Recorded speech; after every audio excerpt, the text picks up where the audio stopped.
Hello and welcome back to the Resistance Podcast. Today I'm joined by Graham Moore, part of the English Constitutional Society. Graham, do you want to introduce yourself and say a little bit more about who you are and what you do? Well, basically, my name is Graham Moore. I'm the chairman of the English Constitution Society. We have also got the English Constitution Party, which I'm the leader of. To be fair, that is the party is strategic and there for separate reasons. The larger part of what we do is the actual English Constitution Society, where we promote the English Constitution and liberties and freedoms and ancient laws and customs. And where have people seen you recently? A number of places. I've actually got a channel on Rumble. I was banned from YouTube, banned from Facebook, but most recently we was in the High Court where we had a successful application or fought an application that the police were bringing to strike out our claim against 4 individual police officers and the police commissioner. And we argued the case successfully, and the High Court judge agreed with us that they were individually liable. And so I think a lot of people will know if they've watched that video, and I'm sure there'll be a link below somewhere, that you've got a huge amount of constitutional knowledge. But how did you first get interested in our constitution? Where did it come from? Now that is an interesting conversation, and I could take up the whole podcast with that. The direct answer is I was sent to prison. I'd been set up by the police, and I received quite a hefty sentence at the time. I was held as a triple KA prisoner in Belmarsh, exactly where Julian Assange is now. During my time in that prison, I met another prisoner there. His name was Jawad Botma. He was the Palestinian, or one of the Palestinians, that was accused of planting a car bomb in the Israeli embassy. The British set him up with Mossad, and it's now turned out since that is the case. And MI5 and MI6 have actually said that he was set up by Mossad. So when you're listening to people in prison, and when you have been set up by the system, by the police, etc., you tend to then start reading the law books.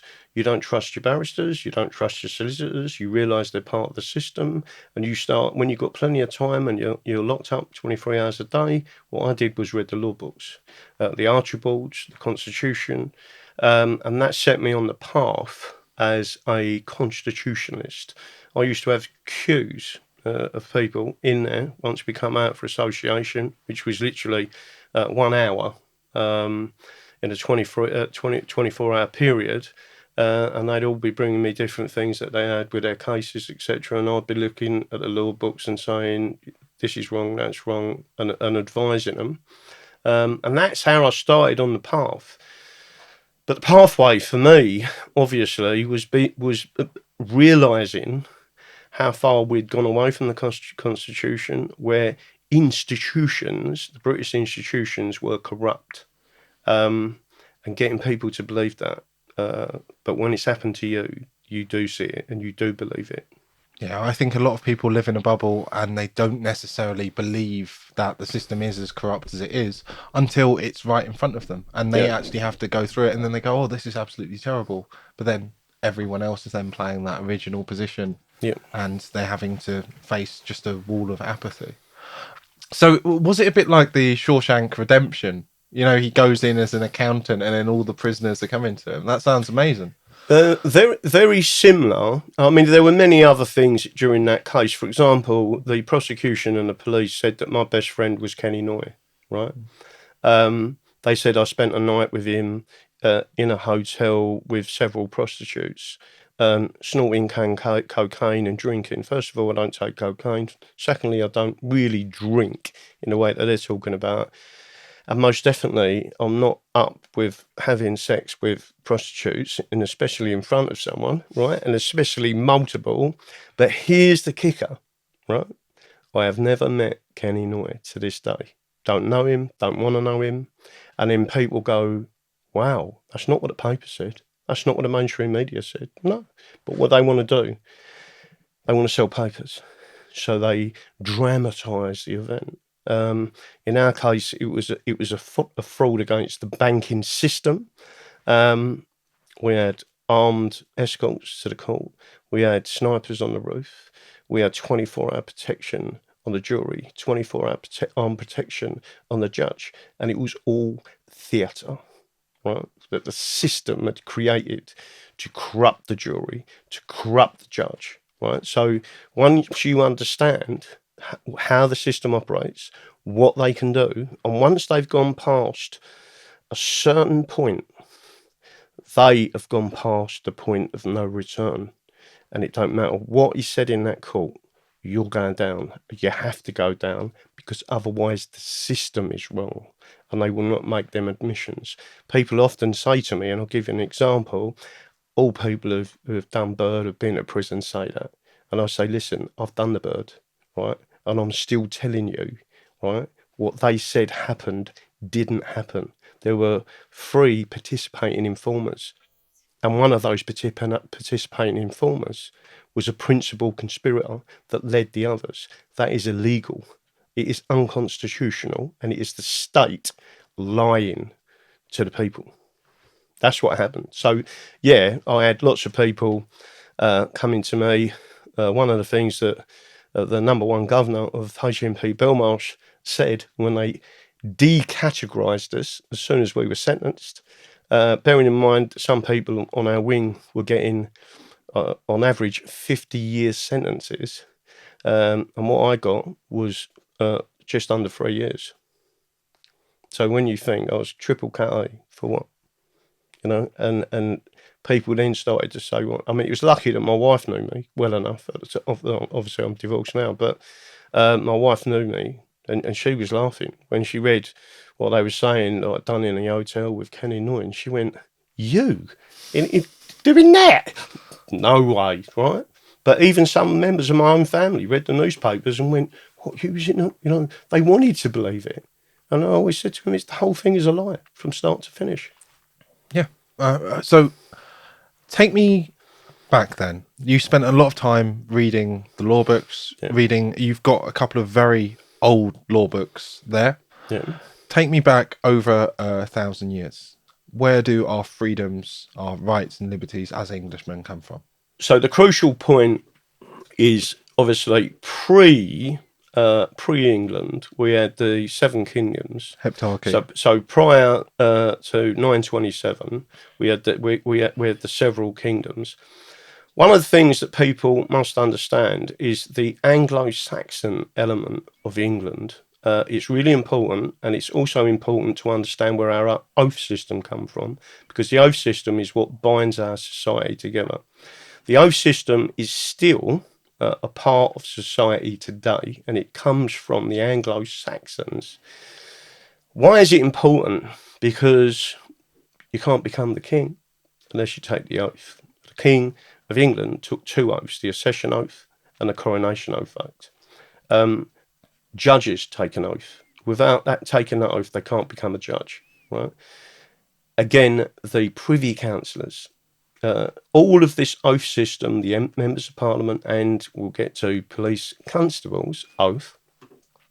The oath system, it comes from the Anglo-Saxons, and it was very serious, right? So if you look through history, from 927, we were one nation under God, right? We was a Christian nation. Where the oath system come from was that King Alfred and Athelstan before that, they exercised the oath and made it that it was petite treason. It was treason if you perjured your oath, and that's a term in law, not perjury in terms of the criminal offence when you're in a witness box. I'm talking about perjuring your general oath. Right? It's a very serious offence. It's on par with treason. Why was it brought out? The Anglo-Saxons realised that the Danes were so untrustworthy because they never kept their word.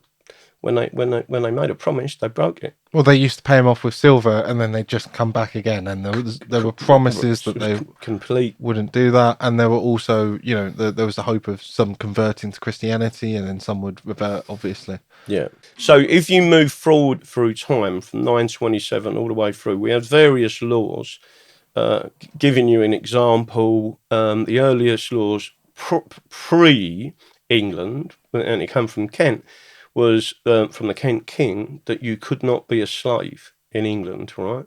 But you could be given hard labour, right? And in that time, you was a slave to the state because you had offended, but it wasn't permanent. Right? Yeah. So the laws go back many thousand years, and before that, you had customs, villages, and towns, which is why the oath system brings in customary law. Customary law is very important because from customary law you get the common law. From the common law you get what's known as positive law, which is statutes, right? And all of these things are then bound by oath. So a common law judge, looks at all of that. And if you was to say it's the custom of Manchester to do this, and you said that to a judge, the judge would listen to you because customary law is just as valuable in society as common law or statute. So they must listen to it. The idea is that law is something not to be simply handed down, but it's something to be discovered through rational inquiry. So if you have a previous precedent of something being a custom, it's something it's a conservative principle that you've built up this custom over time. It's not completely inviolable, but it's something that must be considered in the case because people have reasoned this through before. So you're building upon the foundations of each previous case. Right, so you're correct. But when you say something isn't inviolable, there are limitations, right? Yes. So the limitations are the Constitution. The limitations, technically, are your common law rights. And there's certain things people can do as long as they don't offend against them, or as long as they don't legislate against them, which we'll get back to the separation of powers. If you remind me, we'll talk about that because it's important. The major point of what you just said is setting precedents. Right. So one of the things that people need to understand about the common law, why it was so important. Will you define it? So the common law is the interpretation of the law by a judge. Right. That is the common law. Therefore, you can use customary law, you can use statute law, you can use, and then you can use actual judgments or precedents from a judge in a previous case.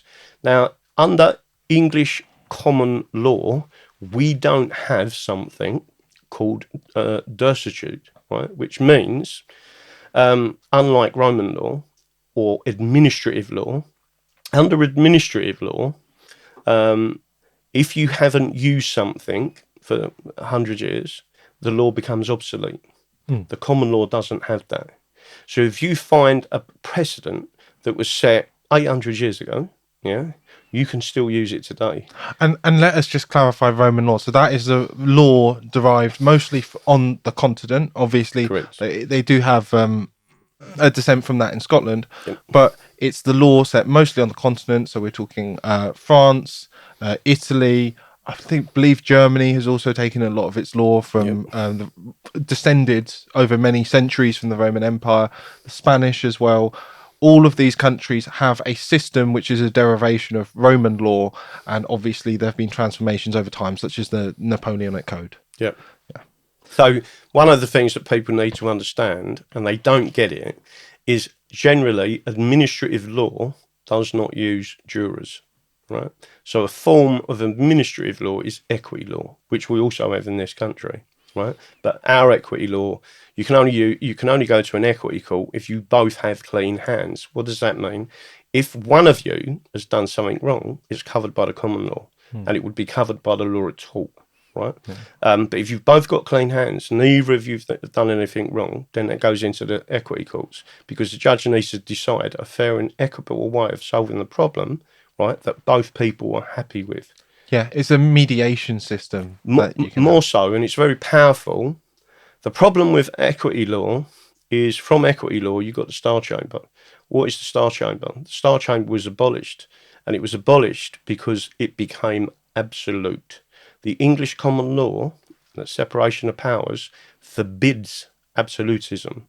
You cannot have an absolute monarchy. You cannot have an absolute judiciary. You cannot have an absolute parliament, right? Which is crucial to the way England operates, right? So even yesterday, Liberty took the government to court, and again in that judgment, they confirmed the separation of powers, right?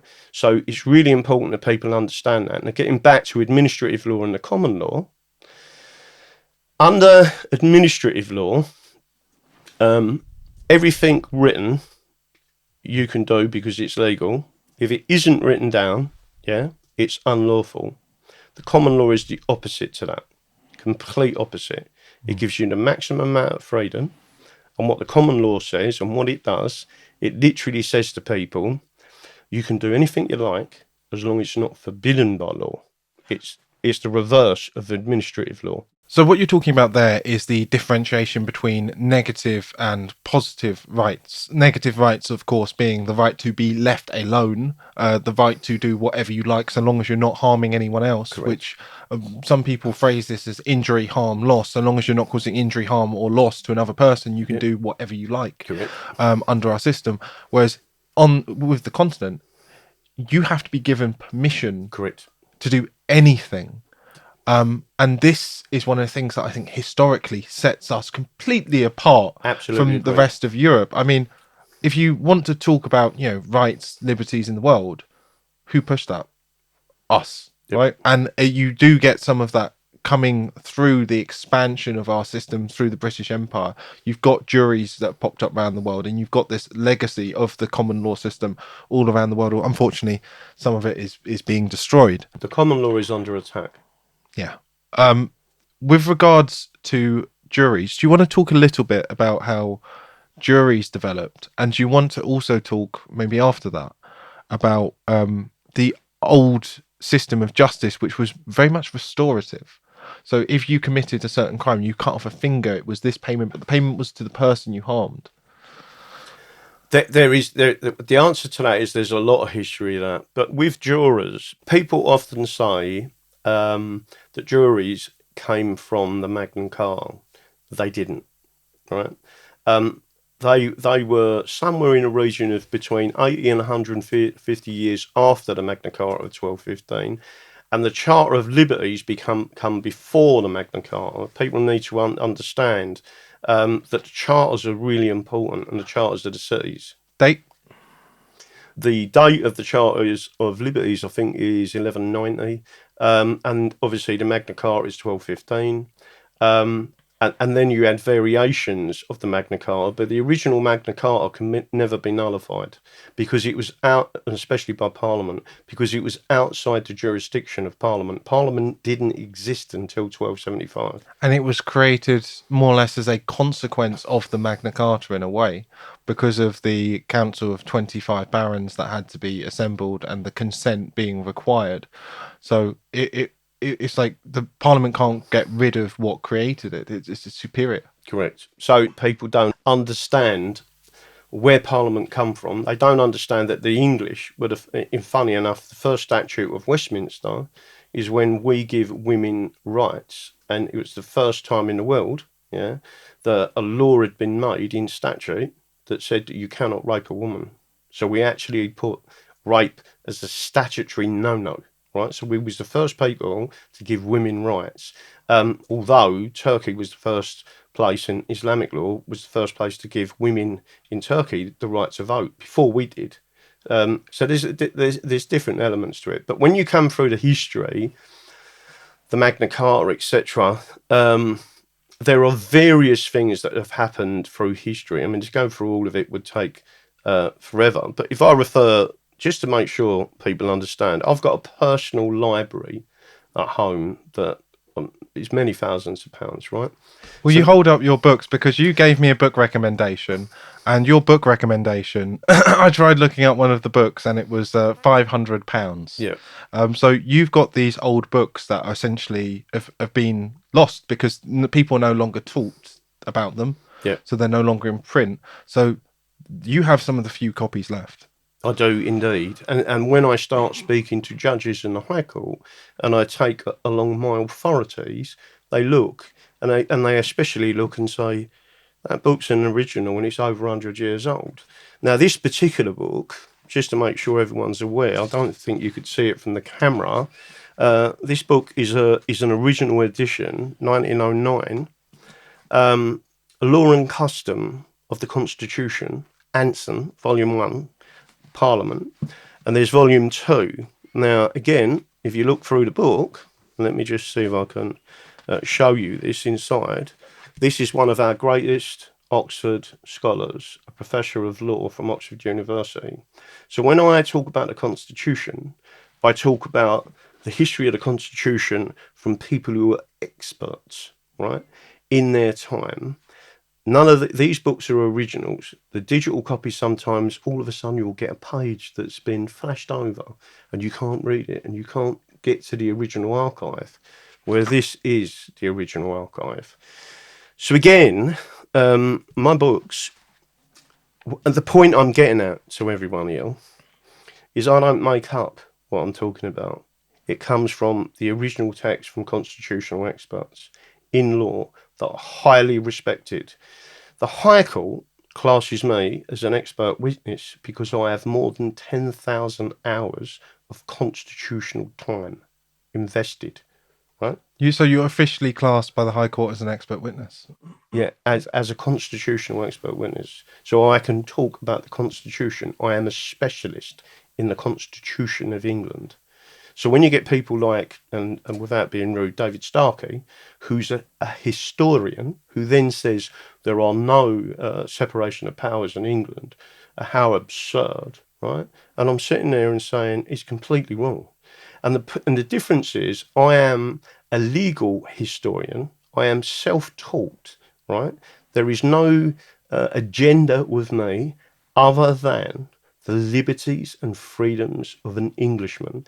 And the Constitution, nowhere does the Constitution mention the colour of your skin. We are the same. We are equal under the law, right? It is only the British and the British Parliament that have created laws that started to create division. And that's one of the things. Sir Trevor Phillips has said the same thing, right? The Race Relations Act caused lots of problems. It should be abolished. And I agree with him. I completely agree as well, because the thing is, what it does is it takes away from the idea that people are equal before the law as individuals. Right? And Ayn Rand described the individual as the greatest minority of all. And it then imposes this alien concept of group rights. So you can only say this because you're part of this group. Yeah. So that is quite the anathema to English law. It's alien and it's being imposed. Could you give us a checklist of what the fundamental rights that can't be revoked are? I know obviously we have the negative right to do anything so long as it's not harming people. What would you say are the most core rights that we have from our constitution? Every right that is protected by the English Bill of Rights. So, and people need to understand why. And that is because it is a constitutional law that was created by a convention parliament. That is crucial for people to understand. The convention parliament wasn't an ordinary parliament. And a constitutional statute is not an ordinary law. So you've got a belt and braces on the English Bill of Rights. So I'll give you an example. So so what you're saying is it's immune to implied repeal.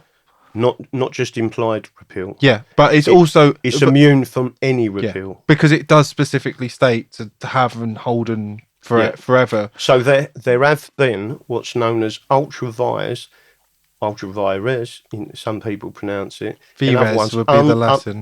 Unlawful repeals of the English Bill of Rights. If you read the original English Bill of Rights, not the text that's on the internet, the original Bill of Rights, right, which was on parchment, is still enrolled in the House of Lords. Section 2 states that you cannot change outside of a convention parliament, which was, I believe, 22 days. Once we're out of the 22 days and we prorogue this parliament and go into an ordinary parliament, you cannot alter, change the Bill of Rights. And Right? that's in, did you say paragraph section 2? That's in section 2. And if you read it, and again, judges refuse to read it because they know what I'm talking about, right? And that tells people, right? That paragraph tells people Parliament is not sovereign. The Constitution is sovereign, right? And people need to understand. There's also a section 3 which was completely removed, and that repeal happened in 1868. It was part of the revolution that was linked to Karl Marx. It was completely repealed, and that section 3, was the bit that protected the Magna Carta and all of the charters and all of our ancient rights and customs. So they have conned people. And if you actually look through, by the way, I've got the whole thing written out of how they did it. They hid from the people the fact that they were repealing the English Bill of Rights, right? So they didn't tell people, they just slipped it into the law, and they repealed certain elements. Well, allegedly said that, well, allegedly repealed because they have no right to appeal because it's ultra vires. Correct. But no, so today, the mainly because of the words of a scholar, A.V. Dicey, Dicey. who stated, and this is the key point, he stated that Parliament was sovereign and they can make and break any law they wish, right? What they don't tell you is he changed his mind. And when he changed his mind, he wrote a book on it. He explained to everyone why Parliament wasn't sovereign. There were certain phrases in laws that you could never reverse that law if that phrase was used. And one of them is the word in perpetuity, forever.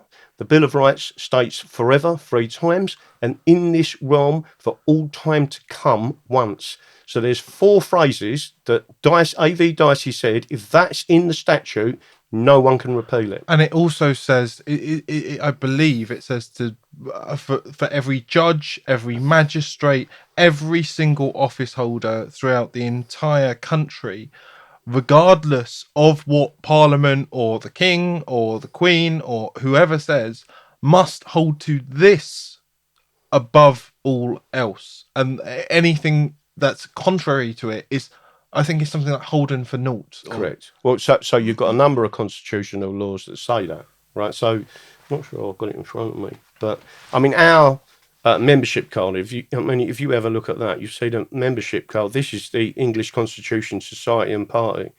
On the back of it, I'll let you with your eyesight read out at the back. So we've got the Magna Carta 1215. We've got the Statute of Westminster. Wait a second. Where's the Charter of Liberties? The Charter of Liberties is not on there, but to be fair, there's about 15 others that should be on there. So the charter also, it does predate Parliament. So yeah. So Magna Carta 1215, Statute of Westminster 1275, Magna Carta 1297, Observance of Due Process of Law 1368, the Petition of Right 1627, Habeas Corpus Act 1679, the Declaration of Right 1688, the Bill of Rights 1688, the Coronation Oath Act 1688, Crown and Parliament Recognition Act 1689, and the Act of Settlement 1700. It's a lot.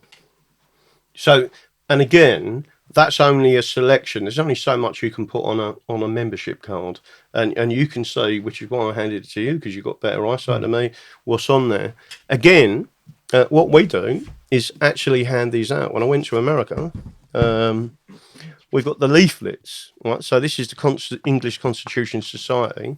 This is the equivalent of We the People. The Acts of Settlement direct the governments of Scotland, England and Wales to communicate these rights to the people. They stopped doing that. And what we're doing is actually communicating these rights with these leaflets. And then people, this is the equivalent of the American We the People constitutional explanation. So these are the rights that we've got. The right of the realm of England and its subjects to defend themselves. The right to a jury. Yep. The right to remain silent. The right to govern ourselves via county, district and parish councils. The right of property freehold. the right to earn a living, the right to full freedom of navigation and trade, the right to bring up and protect our children, the right of habeas corpus, right? That's the right not to be unfairly imprisoned. Correct. Bring me the body. That the pretended power of suspending of laws is illegal. That is from the Bill of Rights and Declaration of Rights, because obviously they thought they could just say, we'll just suspend that law. Well, no, you can't. You can't suspend the law at your convenience. The right to assert ancient rights and liberty. So that's a right of petition. Yep. That the pretended power of dispensing with laws is illegal. Same thing. The right to petition the monarch, commitments and prosecutions for such petitioning is illegal. Do you want me to tell you the story about that? I was arrested outside Buckingham Palace and I was petitioning Her Majesty. Yep. So they dragged me off in handcuffs. There's a video of this and me blowing a whistle, right? Which is the custom of the English to blow the horn to warn others, right? The Americans who's there, and I was shouting out, "We have constitutional rights," and the Americans was applauding me. Got dragged off by the police, handcuffed, put in the back of and drove. Anyway, there were 30 police officers there on horseback, come charging into us, knocked a disabled person down. They arrested me, dragged me off, and charged me, and then basically we ended up in Westminster Magistrate Court, one of the worst courts in the country. Goes in front of a judge, a real judge, right? In other words, not a magistrate, a judge, District judge, a district judge. So there were 30 police officers, all with their cameras, and there was a long video discussion with a chief superintendent, with an inspector, with sergeants, etc. And I was refusing to move. Right, I'd given the Queen notice that I was petitioning outside Buckingham Palace 2 weeks before. I sent a notice to the palace. It was signed for. Right, so I said I've got the right to do this. They arrested me.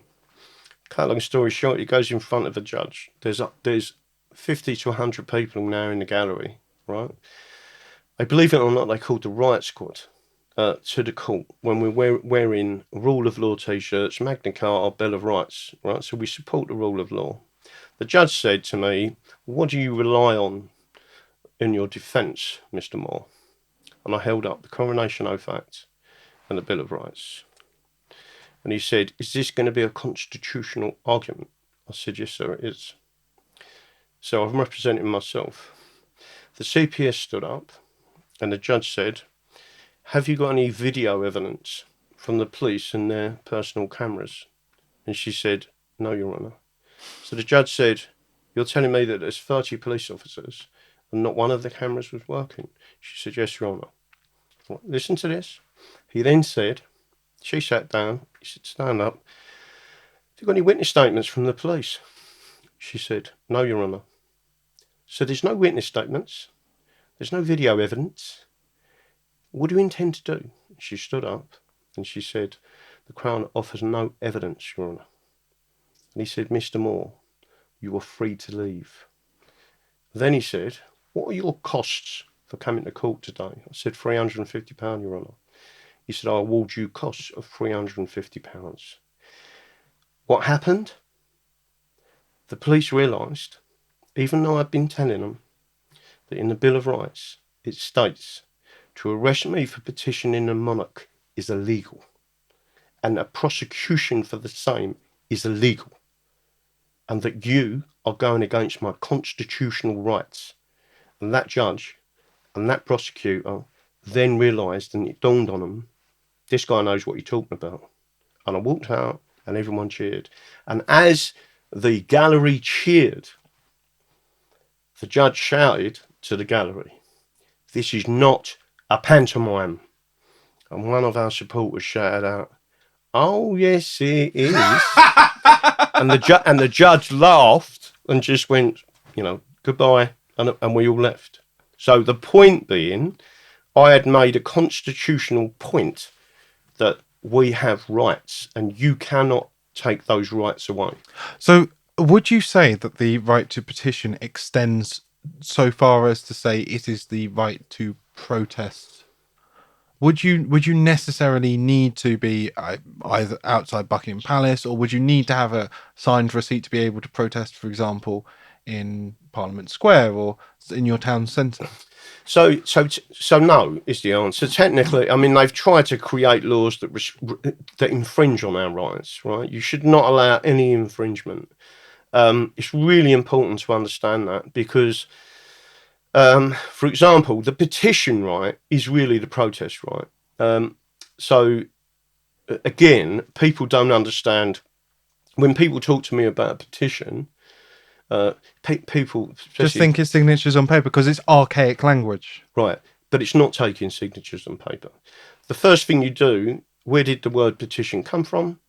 It came from the Petition of Right, and it came from the English Bill of Rights. So what do? You look up the dictionary 1629, you look up the dictionary of 1688, and what does that dictionary say? This is what I showed Courts. The actual dictionary of 1688 says a petition is to make a demand upon your superiors, right? So the monarch is technically your superior. They are the king, you are a subject. There is the law of the subjects of England, and there are the laws of the crown in England. And when people understand the difference and understand that the petition means making a demand, Parliament haven't got the right to say to you, this is how you shall make a petition. It is for us, the English subjects, to decide how we petition, not them. And you should never allow the. So one thing that people need to understand is the word repugnant, right? Because it's really important. And by the way, I think it's called Sweet and Pringle, etc. I've got the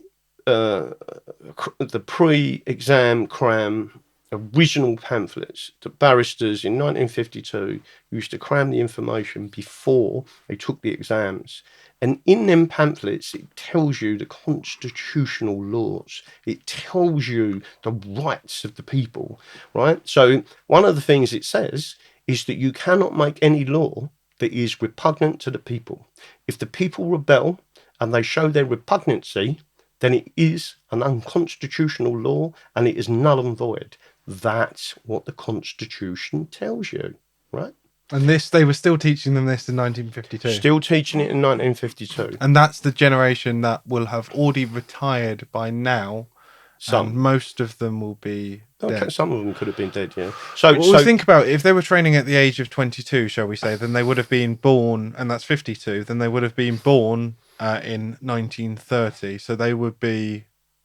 Well, my dad's 94, and he was born in 1930. So yeah, you're right in that. So that's what I'm saying. Always look at the old books, right?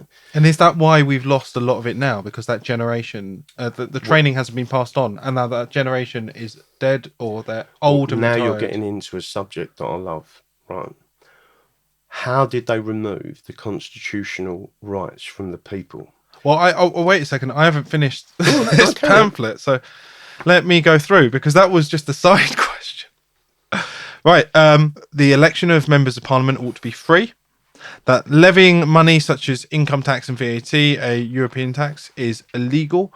Where do you get that from? So the answer is, if we have no representation of the tax, so if we can't stop a tax, then you have no representation. Value-added tax was a European tax.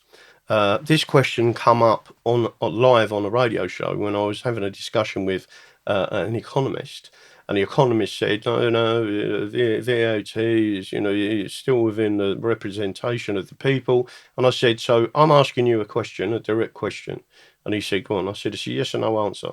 He said, okay. I said, this is the question. Can we, as the people, abolish VAT, value-added tax? Yes or no? This is when we were still in the European Union. And he said, well, we can go within certain adjustments. I said, that's not the question. The question is, can we abolish it? And he said, no. I said, so therefore we have lost sovereignty, right? And he had to agree. And loads of people contacted me. He said, do you know who this guy is? He's one of the top economists, and you just floored him, right? So what I was saying to, and again, I'm explaining to people, VAT should not be applied now. Well, technically we left the European Union. So any tax, I try and say this to people when they just start talking about sales taxes, right? I'm asking people the question: how can you withdraw or remove your consent to that tax if it's on a cup of coffee, or if it's on a suit, or if it's on a car? Or They it's can't. taxed before it comes to you. They should have to get the tax afterwards. It needs to be subsequent taxation. So after you've been paid, then they can come and present you with a bill. They shouldn't be extracting money before you've been given it, because it hands them all of the power. PAYE is unconstitutional and unlawful, and it should be stopped. And this is from memory, it only come about from 1924. So when people start to realise what taxation is, taxation really was only for wars. So kings would have their own domain, spelt demesne, right? They'd have their own domain, their own purview. For example, the Duchy of Lancaster. From there, they could then draw their own incomes from the lands and rents thereby, and that could fund most of the administration, because the administration was so small. Correct. And it was so limited. It would be 1 in 1,000, or 1 in thousands of people would actually work directly for the government. Everyone else would be working for themselves. Sure, you would have local lords, but government, you wouldn't encounter government operatives except for maybe once a year, where the reeve came round. So taxation went back even to the barons and the lords, right? So for example, if you was a tenant of a lord, you weren't a slave, you was a tenant and you was tied to the land, right? So you was a villain, right? But you was tied to the land. Let's say that you had chickens, right? There was still a form of taxation, but it was still, to some extent, it was fair, right? So, and you could escape from it, because if you went and lived in a town for a year and a day, you could leave. That's why you wasn't a slave, right? Yeah. But one of the things that people don't understand is, if you had 10 lambs, you give 1 lamb to the Lord. If you had 10 chickens, 1 chicken was to the Lord. If you had 10 eggs, 1 egg was to the Lord, right? But the rest of it was yours, right? You operated. That's the way the system. Now, what was it that and this goes back to the oath system, what was it that the Lord give to you? Well, it was a bidirectional, there's a fashion fealty, right? It was bidirectional oath. They protected you in arms, and you helped them. It was always give and take between the people. It's a pact. Yeah. And it's a contract, and it's two-sided. And I think this is what seems to have been forgotten today. Yeah. That it is just one-sided. They believe they have absolute authority, and there's nothing coming back on the other side except things we generally don't want. So I see what you mean by number 15. 16, commissioners for ecclesiastical causes and all other commissioners and courts of like nature, for example, Sharia and common law courts, are illegal and pernicious. Yeah. I would disagree on this one, because these are arbitration courts. Not really. So they have no authority by which to enforce their judgments. They are simply courts in. So, for example, if it's almost like a sort of marriage counsellor, right? You would go to a marriage counsellor or some sort of arbitrator. Yep. If you've got a dispute, you both agree to abide by what comes out of it. Therefore, I see this as an entirely private enterprise which people should be allowed to engage in. Well, as much as I disagree with Islamic law. So what I'm saying to you is that's not actually true, right? And the reason why it's not true, Sharia is imposed on people, and if they don't comply with Sharia in this country, in their community, they are ostracised from the community. That's part of Sharia. They are rejected by the community. They are coerced into the Sharia court, which said this you must obey. If you don't obey, there are many other things, but don't concentrate on Sharia, right? What I'm saying to you is Christian law. We separate the church from government in this country. You cannot. So the synod of the Church of England cannot impose a law upon you. The Talmud, the Jewish Talmud, cannot impose a law even on a Jew in this country. None of it can be enforced. Roman canon law cannot be enforced in this country. So people concentrate on Sharia. What we say is religious law, right? as in what the synod create, cannot be enforced on the people. That is the law of the land. So again, America, they So say, you're seeing this as with enforcement. So for example, you use the example of the Sharia court, but you're saying that is being enforced on people. yeah, it is. Where it is being enforced in people, I'm 100% in agreement. I don't think people should be going to these courts, by the way. Yeah. But I do defend the right of people to have private arbitration. No, and I haven't got a problem with that, as long as there isn't a penalty that's being imposed by the community because the community are coerced by the religion, right? That's what we're talking about, the coercion. And that is unlawful in this country. So just to make sure, I've put on there common law courts. What I'm making reference to are not the common law courts in literally the King's Bench. I'm talking about the people that created a common law court online and lied to people and said that this is the real common law courts and etc. I won't say the name of the people, but they are actually committing a criminal offence by doing what they're doing, right? So what I'm talking about are these people that issue fake common law judgments, and it's the whole thing is fake. Well, let's quickly talk about that for a little bit, right? So I've met a lot of people who believe in a lot of hocus pocus, I would say, and a lot of people talk about common law and then they go into fake common law. So I think a lot of people understand the basic principles. You know, you are free to do what you like so long as you're not harming anyone else. You have the right to remain silent. A lot of the things that we've gotten here, this is the common law. However, other people are putting forward a lot of hocus pocus stuff. So they're using etymology of different words. It's, oh, all you have to do is go in the court and say, I don't stand under you, because they say understand. And then if they say understand and you say, oh, I understand, then you're standing under them. So you've given in to their game because they could. It's like, when do these people always play by the rules? They don't always play by the rules. That's ridiculous.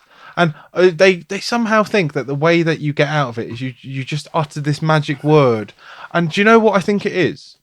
I think it's boomer cope. I think it is a psyop that is being encouraged on platforms like YouTube and others, because them platforms are often promoted, and the fact that I'll call, let's say, bureaucratic stimuli, you can use your initials, right, is promoted as the truth and as the law. If that's happening on them platforms, there's a reason for it. So why do they ban me that resort to the real law and tell them what the real common law is and the real constitutional rights are? Because they don't want people. So getting back to the original conversation. Well, this is one of the things. One way to pick people out, I would say, is you ask for receipts. Just like anything that someone tries to persuade you of. You say, okay, where are you drawing this from? Correct. What's your reference? And when people say, oh, well, I've trained with this guy called Dave. And it's like, okay, but what's your reference, right? And it's like, well, he knows all about it. You have to ask him, right? And it's like, oh, maybe I can get your phone number or something. It's like, sorry, I thought you were meant to know about this. Correct. If you do know about it, then you can at least point me, as on here, to some of the pieces of legislation and statute. I can go and start reading them. I can study them for myself. Correct. I know not everyone is going to have the money to get their hands on the books that you've got, but there are digital copies that you can refer people to. People can go and find those and they can start reading for themselves. Correct. If there are no citations, then their assertion is worthless. Correct. Unless it's tautological. Correct. Which is why every case that I've ever taken on, and there's not that many because I'm a specialist in the Constitution, I've won. Bar one where the judge was completely crooked, right? And that was to do with lockdowns, and it was up in Preston. And I've said to that person, I'll never leave anyone behind. We're coming back for you. When we've flushed this system, and we will, we're coming back for you, and we're coming back for that judge. So people need to understand what you've just said is absolutely right.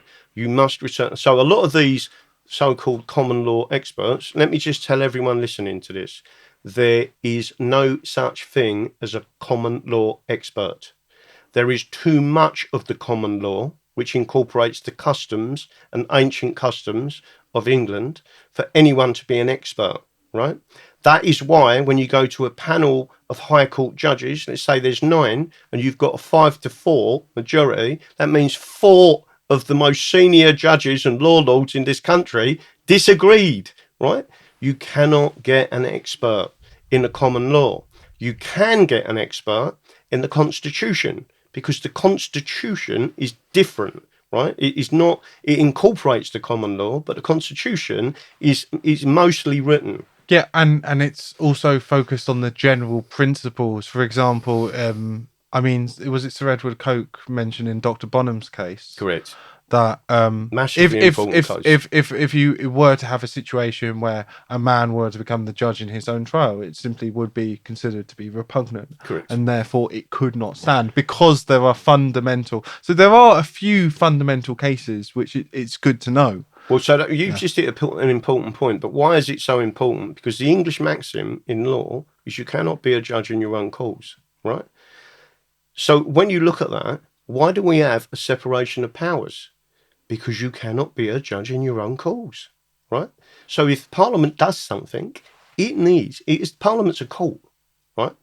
People don't realise it. Parliament is a court. Because Parliament it cannot be can imprison you. questioned in any other place except for Parliament, and that leads to the repugnancy of what is considered to be the so-called Supreme Court, because that is purely in contravention of the Bill of Rights, which says you cannot question Parliament outside of Parliament, unless maybe what the Bill of Rights actually says, right?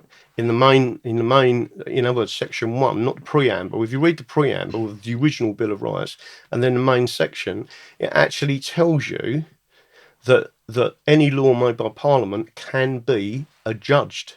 And the only people who can adjudge it are the people. And we'll get back to that in a couple of seconds. It is the judiciary. The misconception is this, right? Let me phrase it the way it should be phrased. The Parliament is the supreme lawmaker, right? Or the primary lawmaker. But it is still bound by the Constitution. So there's a process. Law drafters should know the Constitution inside out. They shouldn't be drafting any law that interferes with your rights, your civil rights. It goes to the House of Commons. If the House of Commons says, oh, we don't like that, MPs are in there and take an oath to protect your civil liberties and rights. If they miss it, it goes to the House of Lords. If they miss it, it's supposed to go to the Crown. The thing is about the House of Lords, the House of Lords was generally better until it became a house of political appointees, because they've cleared out all of the hereditary peers. And as much as people may disagree with hereditary peerages, it is a form of demarchy. So it's almost like a random selection. People are born into it. And so the idea is they have no skin in the game. You know, they have no... they're not there because they're a politician. They are there as a person to sit in judgment. And they cleared out all the backwoodsmen. And these were people who, for like hundreds of years, maybe up to 1,000 years, have been sitting in judgment, right? And this had been passed from generation to generation to generation to generation. All of this constitutional knowledge. And they kicked them all out in 97. And since 97, the wheels have been falling off the cart at a faster rate than ever. I'm not going to do this, but I could kiss you, right? You have just hit and absolutely nailed that point, right? What people don't realise is hereditary peers and the reason why they exist. Because it's a link back to the barons. It's a link back to the Magna Carta.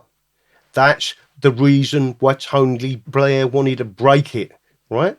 And what people don't realise is Article 61 of the Magna Carta is still valid. Lord Judge himself said it's still entirely valid, right? It was used in 2002 by the Magna Carta Society, who impeached Her Majesty the Queen. And she had 40 days to reply. On the 39th day, she did reply. It wasn't the correct answer. But people have misconstrued what Article 61 means. It is an impeachment process. What did they do to those barons that signed the petition and took it to Her Majesty? What did they do? They took their badges off them, and they never let them back into the House of Lords. Seriously, Absolutely, they stripped them. they threw them out of the House of Lords, and people don't realise. Where is the record of this? Because I've been trying to look it up. Many people have been trying to look it up, and there's next to nothing in terms of reference to this. They kicked him out of the House of Lords. They Have you kicked him out spoken to of them? the House of Lords. If you, there are a number of articles that were written on it in the time from the Telegraph who said this is absolutely valid. The person who drew it all up was a barrister of quite senior standing. Again, as you just said, these barristers don't exist anymore because they're not taught. Getting back to that, why are they not taught? Because in 1971 we illegally went into the European Union against the English Bill of Rights. What did they do? I'll tell you what they did. They removed from the education system, from the curriculum, constitutional rights. Where else did they remove it from? The bar exams, right? So they knew what they was doing, and they have done it. It has been Because they knew going into the EU that the EU was unconstitutional, because that's where Enoch Powell came out and he said this is absolutely unacceptable. And bearing in mind, this is Enoch Powell who lost his seat in Parliament because he voted to abolish it out of principle to have a balanced electorate between all of the constituencies. So this is a politician who voted to abolish himself. This is how principled Enoch Powell was. exactly, which is one of the reasons why. So, for example, I do not consent, which is something that we promote to write on your ballot. It's counted as a vote, right? It's part of the voting system. Where does it come from? Ashby versus White. Why is Ashby versus White 1703 so important? Because at Queen Anne pre-rogue Parliament, the House of Lords 10-2 found in favour of the people, right, and said we had an absolute right to vote. The Parliament had no right to debate it whatsoever, so they shut down Parliament.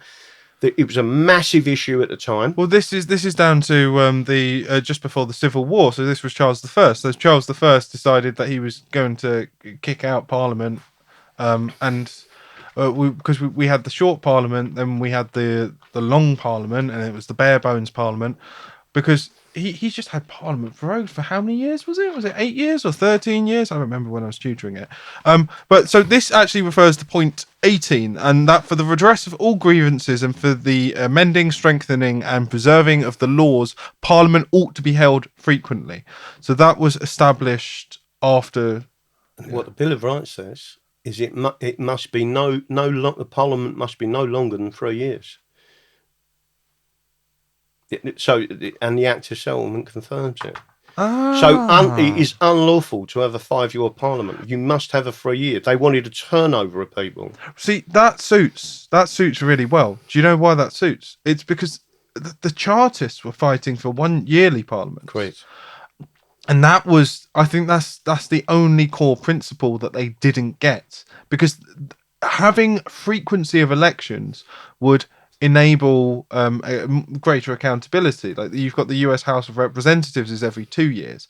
Some people say it's a bit much, but I think that's why they've set in the middle ground at 3 years. So it's unconstitutional for it to last for 5 years. Yeah. 100%. Well, then we can you imagine we'd have had done with all of this lockdown stuff, because it would have been what, 2019, so that would have been that late 2023. Everything would have come out against Boris Johnson. Correct. And then they would have got absolutely trashed, because I know obviously that you've got the election going on now. You've got people going, oh, but if we vote for Starmer, then it's half a decade, which is just far too long. Do you know where 5-year plans come from? Soviet Union. Exactly. And when people understand what they're doing and where it's all coming from, and they understand the process in which this country is being destroyed, I've said again on my own show, people don't realise the regionalisation of England is because Parliament will abolish itself. Why will it? Because the regional parliaments will take control. It will take England back to pre-England, to the regions or smaller kingdoms, and then people will answer to the European Union Parliament. Yes, because the EU relies upon a federalised system that undermines the national systems by promoting these regions and the regional identity. In fact, they even tried promoting I know it wasn't within their formal structure, but they tried promoting a region that was the south of England and the north coast of France. Correct. And they tried squidging them together because they want to undermine the concept of national boundaries. Correct. It is completely repugnant Yep. to our law. It's just treason. It absolutely is treason, and people don't understand what's actually going on. People like me, it jumps off the page because I am a constitutionalist and I can see it, right? And people don't realise that. Let me just make sure everyone's clear on this. I am not a communist. I am not a fascist. I am English, right? England and the English find abhorrent and repugnant any form of totalitarian or authoritative government. Centralisation is a no-no, and England was a confederacy of shires and counties, and it was the distribution of governance that made England great. So once people understand that we was a confederacy, right, the English Parliament was there to protect your rights. Yeah, and each of the constituencies is, in essence, well, if you look at some of the old representation of Parliament, you used to have an MP for an entire shire. Correct. And for a time, they were called... And a burgess. Yeah, they were called Knights of the Shire. Correct. So that's it used to be they would be granted knighthoods, I believe, upon taking this position, and they were the knight of the. You'd have an MP for the shire. Yeah, and we had lieutenant governors. So if you again, people don't realise. People often say this. I've met one of them because that now they're seen as purely honorary, but they actually had a specific function because they were Look like at America. They were like a sheriff. Yeah, because the king. Well, the sheriffs come from England. Yes, because the king has sent the representative down there to administer this region of the land, of the areas. Yeah. So let me just make sure I say this. People often say that England has become Americanized. That is a lie. England anglicised America. If you look at the structure of America, it is based on the original England, and it is the United. Get this. Independent States of America. The independence in England were the independence of the shires, independence of the counties, right? The counties come from the Normans.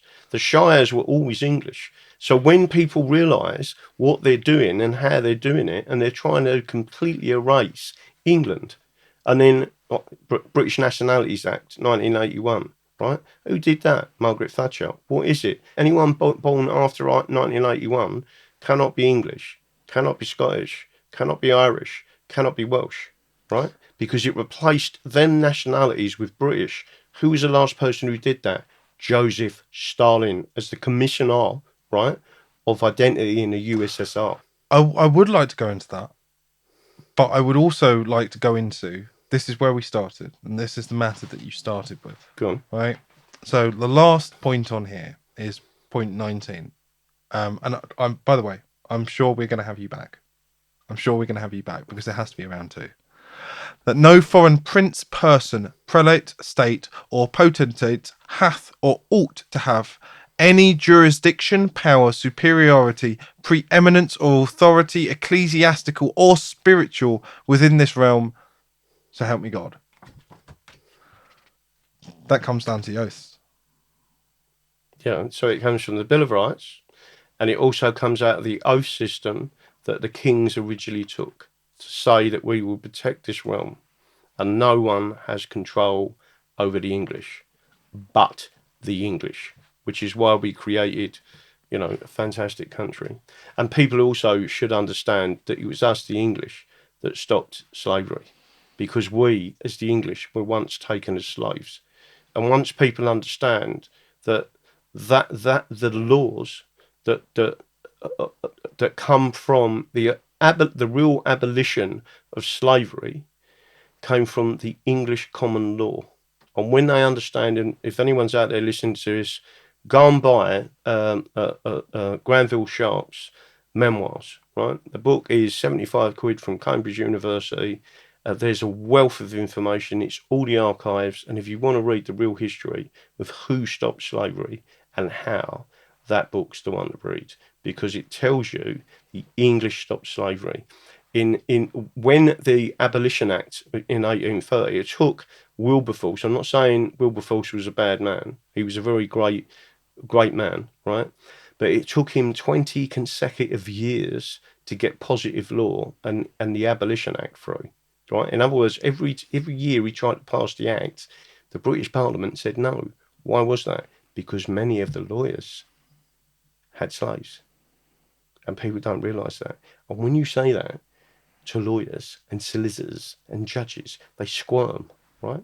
And the people that actually paid the loan off to the Rothschilds, so the Rothschilds and the British paid all their slaving mates, their criminal friends who took people as property, right? The people who paid that loan back was the white working class through taxation. And what they've done is And turn and people.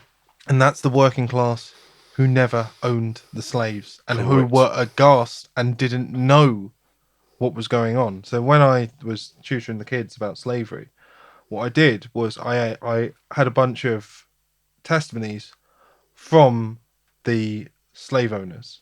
So I had them read this about the Negro, that about the Negro, this about the Negro, that about the Negro.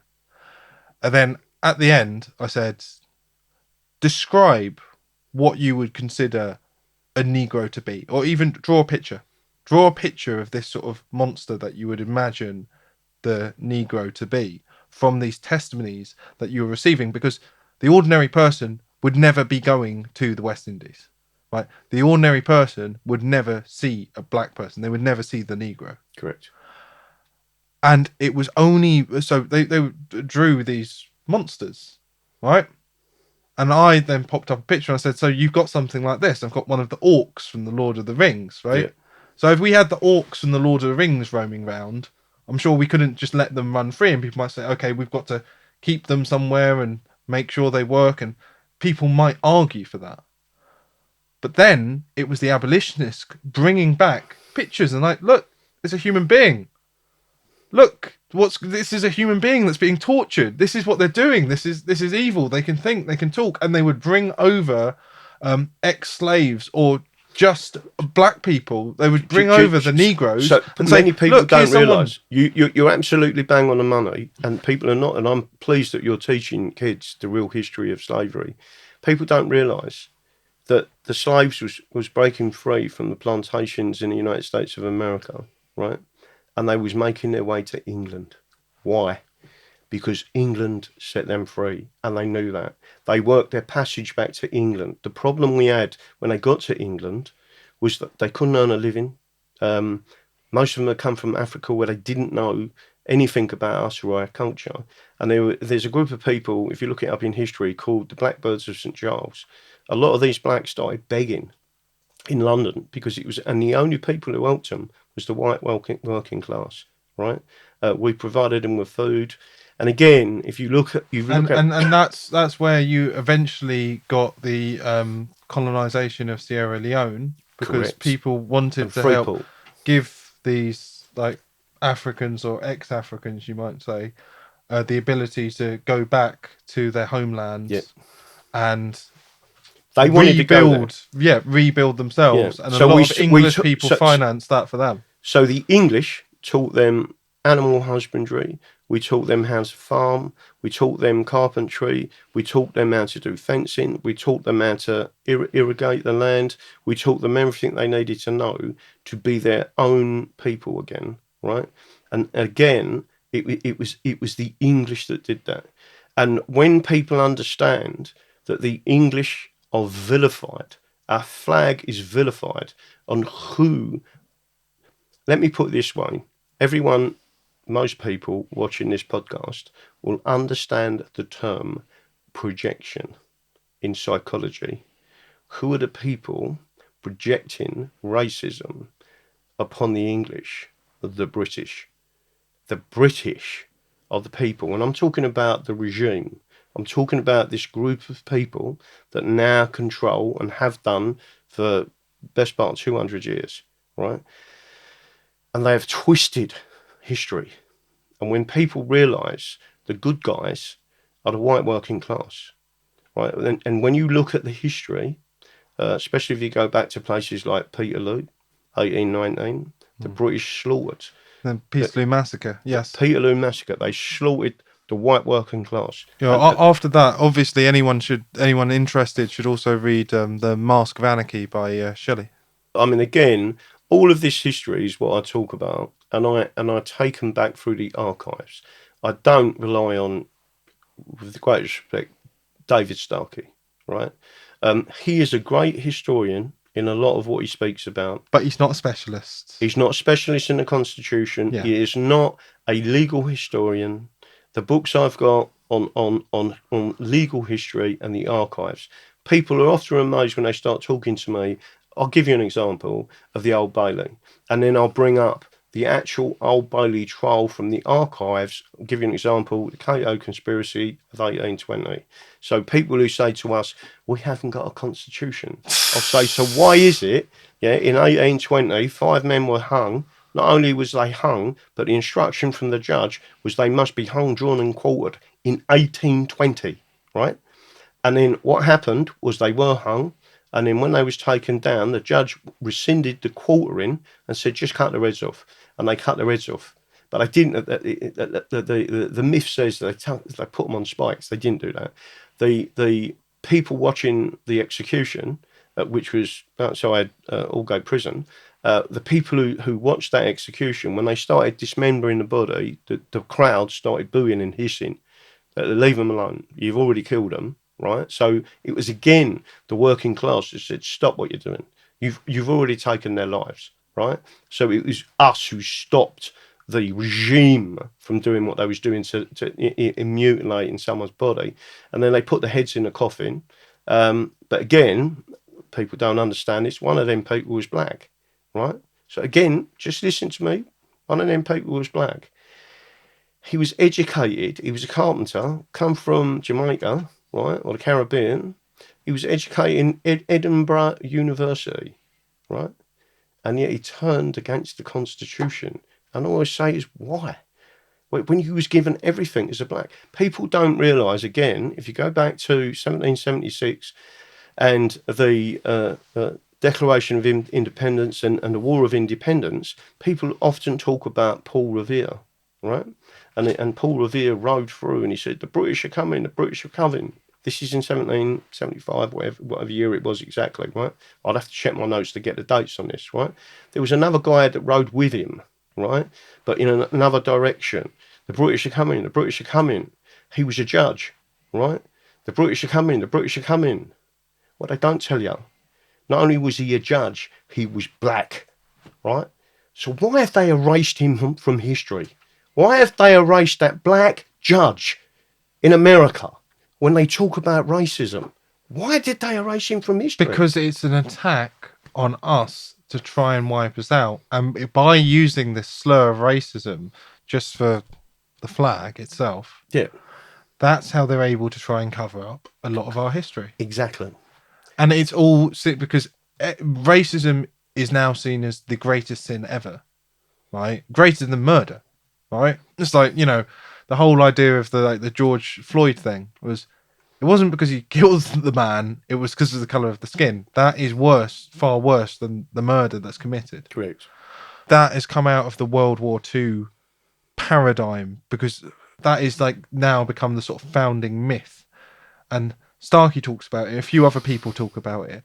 That has now become the founding myth, and it's so foundational that that has to be the refrain for everything, rather than simply say, rights. You can denounce Hitler. It's the racism isn't the most important thing. The violation of rights is the problem. That's exactly. So, it's like Hitler wasn't just bad because he was a racist. He was bad because he was a socialist. So let me just make sure people are clear on this, right? The ultimate number one social justice is the common law of England. That gives you the ultimate social justice. And if people only realised the power of the common law, the power of a jury to nullify the King's law, to nullify parliamentary law, to nullify the common law in its own instance, when they take their oath, the power of the jury can nullify all that law. And people don't realise the power that they hold. And what they're trying to do is remove juries now. They removed grand juries in 1933. They're now attempting to remove juries from the system. They held a case that was in the Crown Court without a jury in 2008, because I was looking it up. They're letting foreigners sit on juries. They've abolished jury unanimity in 1967. They've infringed the right to silence. Yep, they've ignored the concept of conscientious acquittal, so they will give instructions and kick out jurors who even mention the concept of conscientious acquittal. So it's a very dangerous situation. Except when I represent people, I'll tell the jury, I'm going to explain your powers, and that's what the judge don't like. That's what the other barristers don't like. I'll tell them, you have the power. That's excellent. Well, I'm afraid we need to wrap up for now, Graham. No worries. But you are coming back in at another point, aren't you? Yeah, 100%. Wonderful, wonderful. Right, Graham, do you want to tell everyone where they can find you? Well, you can find me on Rumble. It's called The Full English Show, only on Rumble. I'm also on X as Graham H. Moore, or English Exit. You can find me. So Graham H. Moore on Twitter. We have now got a small channel on YouTube. I hardly use it. I give up with them. I'm not on Facebook. Again, I'm on Rumble, The Full English Show. You can now search on Rumble and find me. And every night I'm live at 8 p.m. GMT, 8 p.m. Eastern. That's it. Beautiful. Well, thank you very much. Thank you. And thank you, Graham. And well, we will have Graham back at a point soon, I'm sure. All the best for now. Bye-bye.